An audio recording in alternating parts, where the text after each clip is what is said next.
Hello students, आज का class है क्लास 10 का मैथ का पहला चैप्टर।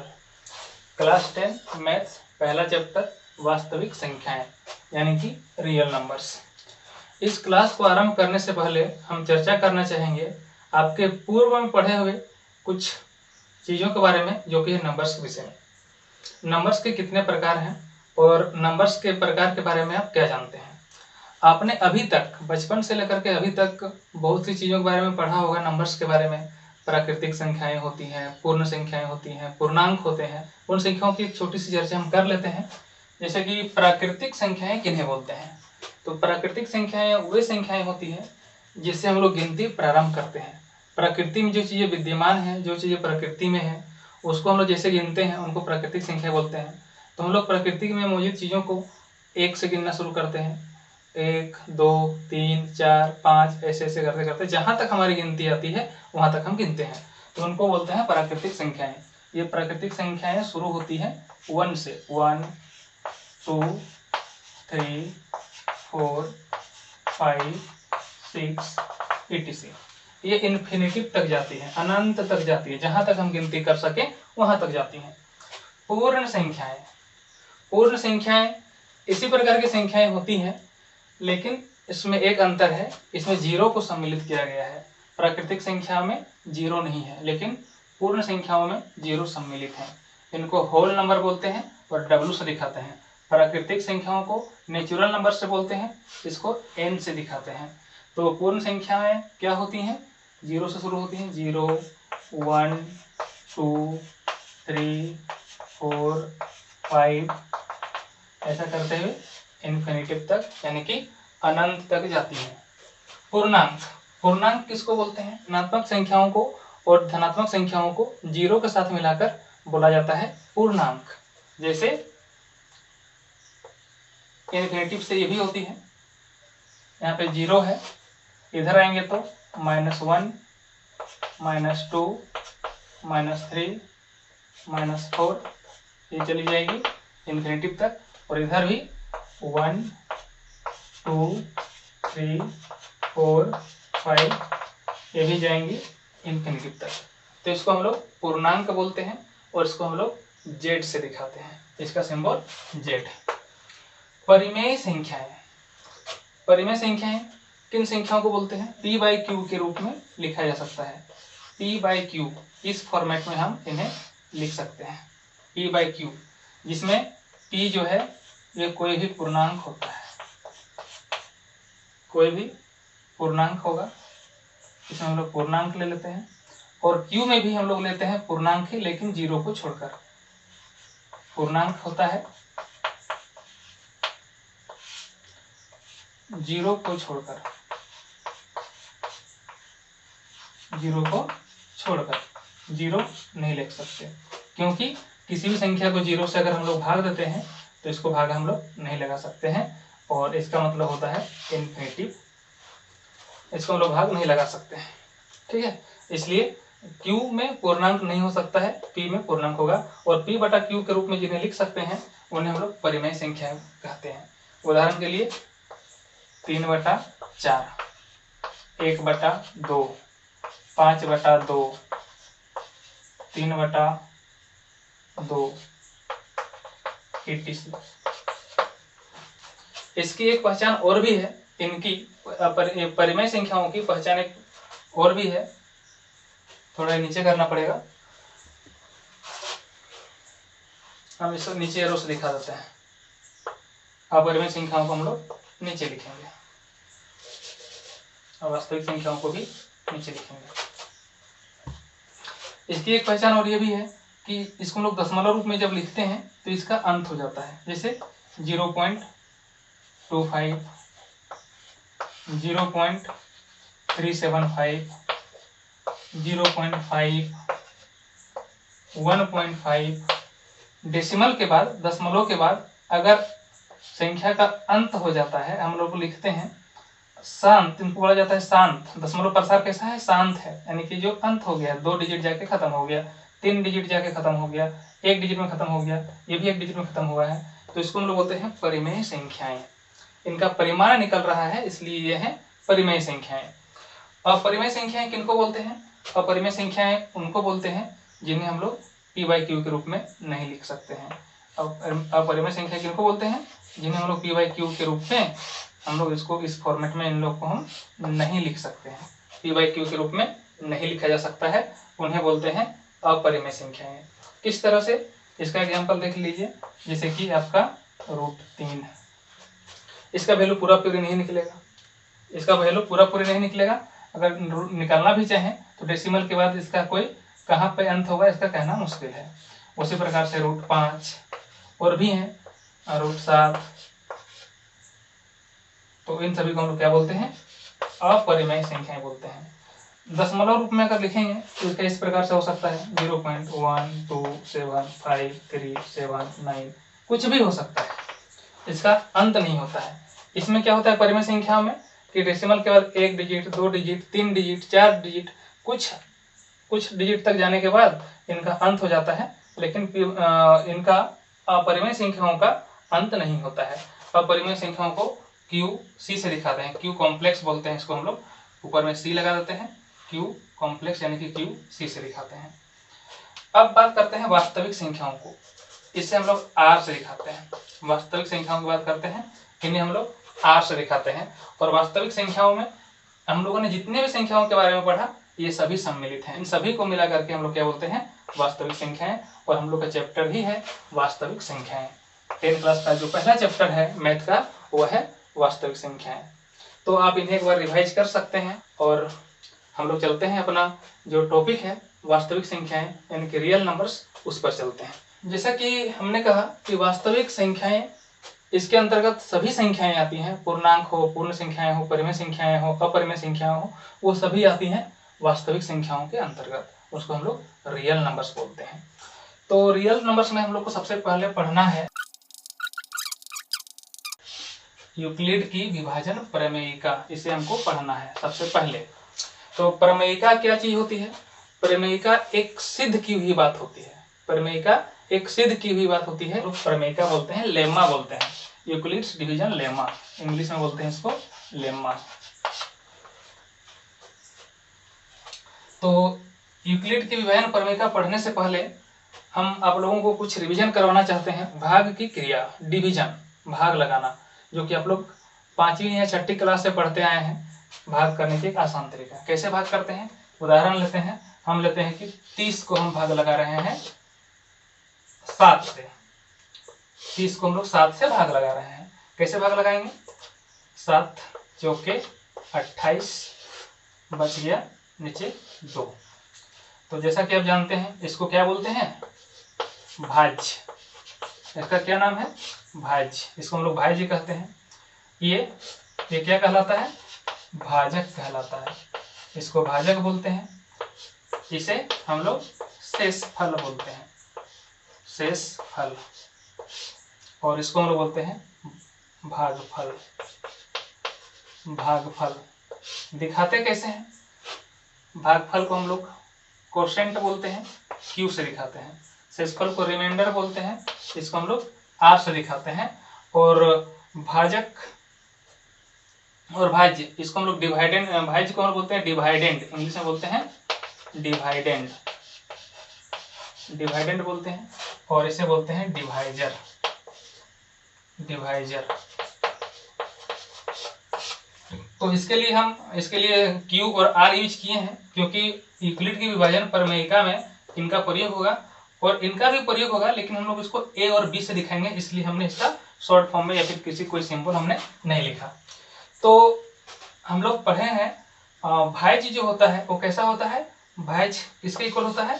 भाज्य इक्वल होता है भाजक, भाजक गुना भागफल। ये आप बचपन से पढ़ते आए हैं, भाज्य बराबर भाजक गुना भागफल प्लस शेषफल। याद आ रहा है आप लोगों को? याद आ रहा है ना? ये आप हमेशा से पढ़ते आए हैं, भाज्य बराबर भाजक गुना भागफल प्लस शेषफल। कितना आसान है याद करना। तो इसको अगर हम लोग ऐसे लिखेंगे, भाज्य और भाजक, हम मान लेते हैं कि भाज्य A है, भाज्य A है और भाजक B है, A और B है, तो हम लोग उसको ऐसे लिखेंगे भाज्य यानी कि A बराबर भाजक के लिए हम लोग क्या लिखेंगे, b, और भागफल हम लोगों ने क्या लिखा है, q लिखा है, q प्लस शेषफल के लिए हमने r लिखा है। तो a बराबर बी क्यू प्लस r, इसको ऐसे भी लिख सकते हैं, a बराबर बी क्यू प्लस r। यही जो है यूक्लिड की विभाजन प्रमेयिका है, यही है यूक्लिड की विभाजन प्रमेयिका। भाज्य बराबर भाजक गुना भागफल प्लस शेषफल। तो इसी के विषय में यूक्लिड ने कहा कि a और b अगर दो संख्याएं हैं तो दो अन्य अद्वितीय संख्याएं होती हैं जो इस नियम को सिद्ध करती हैं, a बराबर B Q plus R. q और r ऐसी संख्याएं होती हैं जो कि a बराबर बी क्यू प्लस आर को परिभाषित करती हैं या सिद्ध करती हैं। ये है यूक्लिड की विभाजन प्रमेय का यूक्लिड्स डिवीजन लेम्मा। ठीक है, इसको हम विस्तार से आपको समझाते हैं किस प्रकार से है। हमने लिया था 30 को 7 से भाग लगाए थे, अब कुछ और लेते हैं। 25 को हम लोग 5 से भाग लगाते हैं, 24 को हम लोग 6 से भाग लगाते हैं,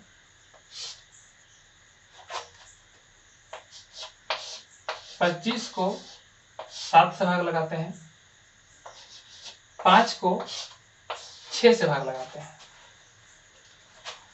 इसको कैसे करें, 5 बच्चे 25 बचा 0, 6 चौके 24, इसमें ही बचा 0।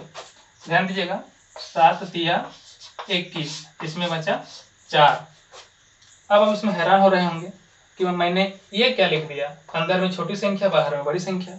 और आप लोग अभी तक पढ़ते हुए आए हैं कि अंदर हम लोग लिखते हैं बड़ी संख्या को, बाहर में छोटी संख्या को। तो आप तो कहेंगे कि इसको तो भाग किया ही नहीं जा सकता है, कर सकते हैं इसको। 6 के 6 होता है, 6 दूनी 12 होता है, 6 तिया 18 होता है, लेकिन इसको कैसे पढ़ें, पढ़ सकते हैं ना, 6 0 से 0 होगा, बचेगा 5, शेष में 5 बचा है, भाग तो लग गई ना।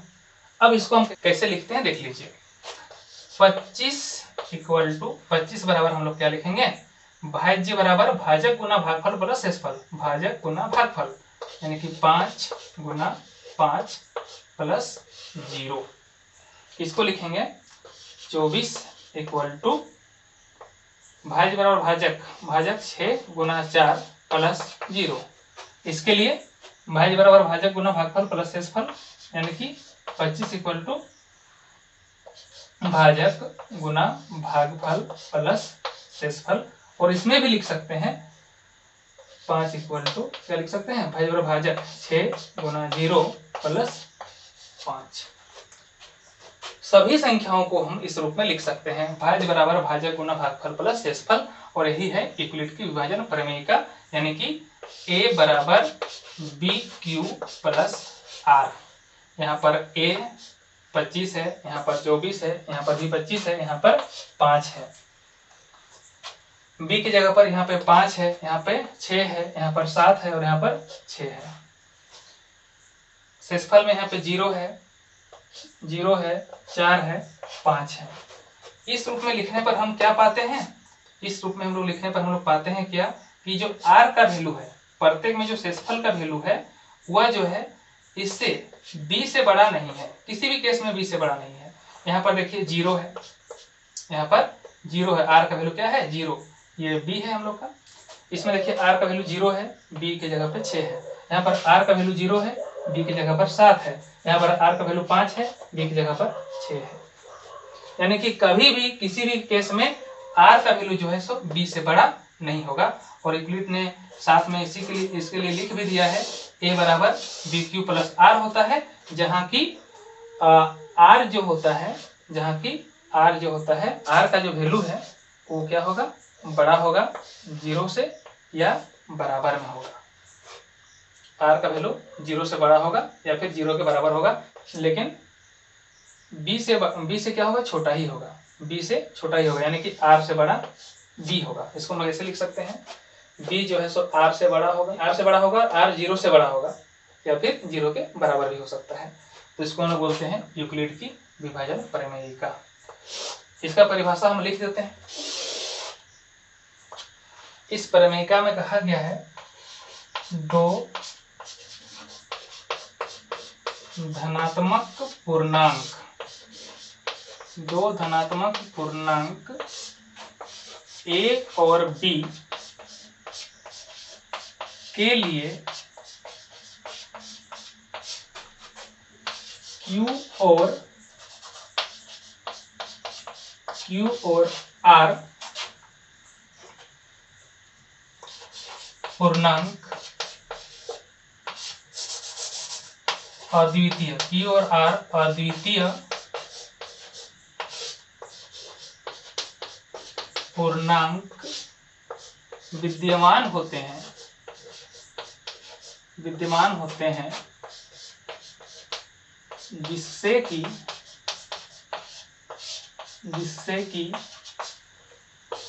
A बराबर BQ प्लस R, जहां R जो है B से छोटा होता है और 0 के बराबर होता है या फिर 0 से बड़ा होता है। 0 के बराबर होता है या फिर 0 के बराबर होता है। यूक्लिड की विभाजन प्रमेयिका क्या कहती है? दो धनात्मक पूर्णांक a और b के लिए q और r अद्वितीय पूर्णांक विद्यमान हैं जिससे कि a बराबर bq प्लस r, a बराबर bq प्लस r। ये हो गया यूक्लिड की विभाजन प्रमेयिका। अब हम सीखेंगे यूक्लिड की विभाजन प्रमेयिका का प्रयोग किस तरह से करते हैं। इसका प्रयोग हम एक क्वेश्चन लिख के आपको समझाते हैं। ये प्रश्न क्या है? दर्शाइए कि प्रत्येक धनात्मक समपूर्णांक 2q के रूप में तथा विषम पूर्णांक 2q प्लस 1 के रूप में होता है। इसे हमको दिखाना है यूक्लिड के विभाजन प्रमेयिका से।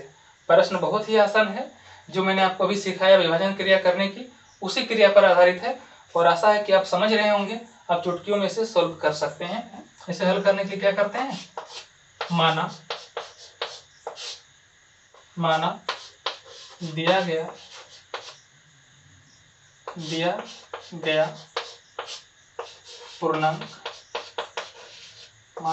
पूर्णांक a है इक्वल टू a।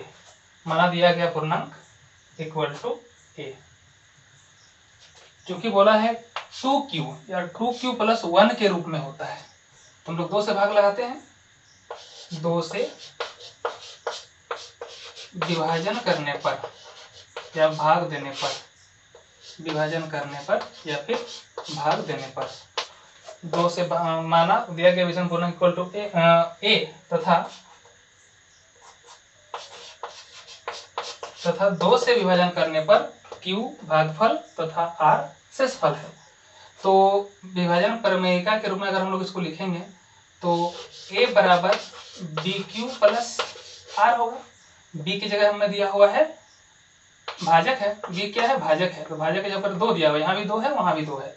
तो a बराबर 2q प्लस r के रूप में लिखेंगे, जहां हम क्या लिखेंगे कि r जो है वो क्या होगा? छोटा होगा 2 से। क्या होगा? r छोटा होगा 2 से, क्योंकि r बड़ा तो हो नहीं सकता b से। मैंने पहले ही बताया है कि b जो है सो क्या होगा? r से बड़ा होगा, यानी कि r b से छोटा कभी नहीं हो सकता है। यानी कि r जो है r से बड़ा क्या होगा? 2, यानी कि 2 से छोटा होगा r। 2 से छोटा क्या क्या हो सकता है? या r इक्वल टू हो सकता है एक 0 हो सकता है जो कि 2 से छोटा है, और 1 हो सकता है।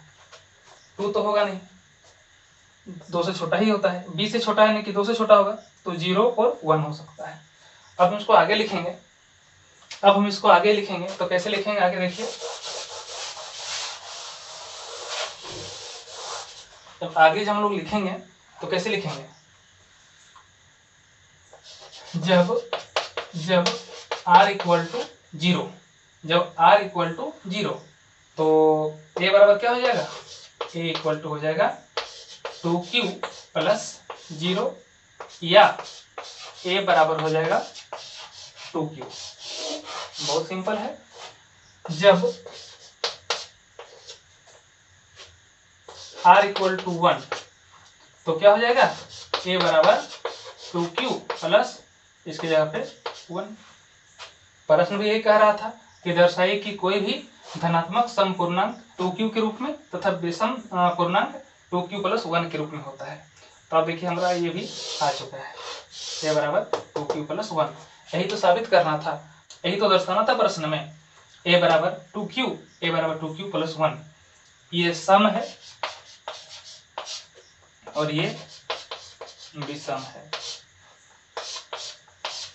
कैसे सम और विषम है? a को 2 से भाग लगा रहे हैं, यानी कि पूरा पूरी भाग लग रहा है, क्योंकि शेष कुछ भी है नहीं, पूरा पूरी भाग लग रहा है। और आप जानते हैं कि 2 से भाग पूरा पूरी किनका लगता है? सम संख्याओं का। ये विषम है क्योंकि 2 से भाग लग रहा है और 1 बच रहा है शेष में। और आप जानते हैं कि कोई भी विषम संख्या हो उसको 2 से भाग लगाएंगे तो क्या होगा कि पूरा पूरी भाग लगेगा, लेकिन 1 शेषफल रहेगा। जैसे कि उदाहरण देते हैं, जैसे कि मान लेते हैं 9 विषम संख्या है, 2 से भाग लगाएंगे तो 2 × 4 + 1 होगा। कोई भी लेते हैं, 7 लेते हैं, 2 × 3 + 1 होगा। यानी कि 1 अगर शेषफल में है यानी कि वो क्या है? विषम होगा। और अगर शेषफल 0 है तो सम होगा। 8 लेते हैं, 2 से भाग लगाएंगे तो 2 × 4 होगा। 6 लेते हैं, 2 से भाग लगाएंगे 2 × 3 होगा। शेष कुछ भी नहीं बचेगा, 0 बचेगा। यानी कि a बराबर 2q होगा और a बराबर 2q + 1 होगा। यानी कि कोई भी पूर्णांक अगर सम है तो वो a बराबर 2q के रूप का होता है। कोई भी धनात्मक पूर्णांक अगर विषम है तो a बराबर 2q + 1 के रूप में होता है। स्टूडेंट्स, इस वीडियो में इतना ही। हम आगे चर्चा करेंगे दूसरे वीडियो में। आप नियमित रूप से हमारे वीडियो देखें और क्लास का लाभ लें।